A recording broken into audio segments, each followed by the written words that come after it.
Assalamualaikum warahmatullahi wabarakatuh.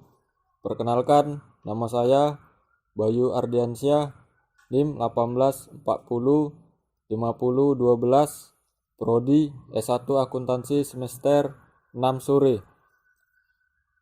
Baiklah, di video kali ini saya akan memberikan contoh kasus pelanggaran etika dalam perpajakan, di mana saya akan membahas kasus pada PT Asian Agri Group. PT Asian Agri Group atau AAG adalah salah satu induk usaha terbesar kedua di grup Raja Garuda Mas. Perusahaan milik Sukanto Tanoto. Secara khusus, PT AAG memiliki 200.000 hektar lahan sawit, karet, kakao di Indonesia, Filipina, Malaysia, dan Thailand. Di Asia, PT AAG merupakan salah satu penghasil minyak sawit mentah terbesar, yaitu memiliki 19 pabrik yang menghasilkan 1 juta ton minyak sawit mentah, selain 3 pabrik minyak goreng. Terungkapnya dugaan penggelapan pajak oleh PT AAG bermula dari aksi Vincentius Amin Sutanto atau Vincent membobol brankas PT AAG di Bank Fortis Singapura senilai 3,1 juta US dollar pada tanggal 13 November 2006. Vincent saat itu menjabat sebagai grup financial controller di PT AAG yang mengetahui seluk-beluk keuangannya. Perbuatan Vincent ini terendus oleh perusahaan dan dilaporkan ke Polda Metro Jaya. Vincent diburu bahkan diancam akan dibunuh. Vincent kabur ke Singapura sambil membawa sejumlah dokumen penting perusahaan tersebut. Dalam pelariannya, inilah terjadi jalinan komunikasi antara Vincent dan wartawan Tempo. Pelarian Vas berakhir setelah pada tanggal 11 Desember 2006 ia menyerahkan diri ke Polda Metro Jaya. Namun sebelum itu pada tanggal 1 Desember 2006 Vas sengaja datang ke KPK untuk membeberkan permasalahan keuangan PT AAG yang dilengkapi dengan sejumlah dokumen keuangan dan data digital.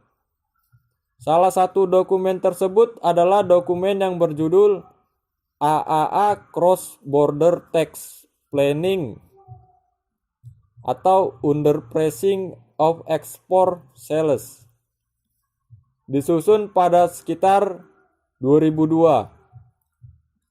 Dokumen ini memuat semua persiapan transfer pricing PT AAG secara terperinci. Modusnya dilakukan dengan cara menjual produk minyak sawit mentah atau crude palm oil keluaran PT AAG ke perusahaan afiliasi di luar negeri untuk harga di bawah harga pasar untuk kemudian dijual kembali ke pembeli real dengan harga tinggi. Dengan begitu, beban pajak di dalam negeri bisa ditekan.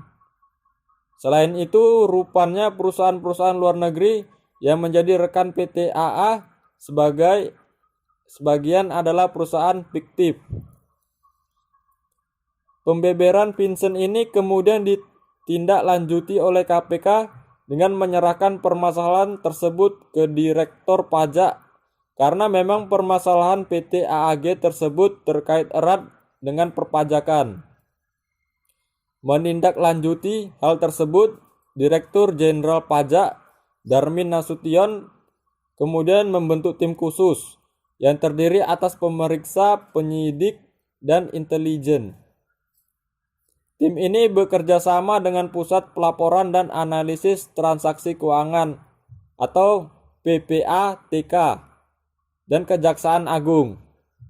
Tim khusus ini tersebut melakukan serangkaian penyelidikan termasuk penggeledahan terhadap kantor PT AAG, baik yang di Jakarta maupun di Medan. Berdasarkan hasil penyelidik tersebut, 14 perusahaan diperiksa dan ditemukan terjadinya penggelapan pajak yang berupa penggelapan pajak penghasilan atau PPH dan pajak pertambahan nilai atau PPN. Selain itu juga bahwa dalam tahun pajak 2002 sampai 2005 terdapat 2,62 triliun rupiah penyimpangan pencatatan transaksi yang berupa penggelembungan biaya perusahaan hingga 1,5 triliun rupiah. Mendongkrak kerugian transaksi ekspor sebesar 232 miliar rupiah, mengecilkan hasil penjualan 889 miliar rupiah. Lewat modus ini, Asian Agri diduga telah menggelapkan pajak penghasilan untuk badan usaha senilai total 2,6 triliun rupiah. Perhitungan SPT Asian Agri yang digelapkan berdasarkan dari SPT periode 2002 sampai 2005. Hitungan terakhir menyebutkan penggelapan pajak itu diduga berpotensi merugikan keuangan negara hingga 1,3 triliun rupiah. Dari rangkaian investigasi dan penyelidikan, pada bulan Desember 2007 telah ditetapkan 8 orang tersangka yang masing-masing berinisial ST, WT, LA, TBK, AN, EL, LBH, dan SL. Kedelapan orang tersangka tersebut merupakan pengurus, direktur, dan penanggung jawab perusahaan. Di samping itu, pihak Departemen Hukum dan HAM juga telah mencekal 8 orang tersangka tersebut. Vincent didakwa dengan pasal-pasal tentang pencucian uang karena memang dia bersama rekannya sempat mencoba mencairkan uang PT AAG. Bahkan Vincent telah divonis dan dihukum 11 tahun penjara. Sekian video dari saya. Saya Bayu Ardiansyah, mohon pamit apabila ada kata salah, mohon maaf. Sekian dan terima kasih.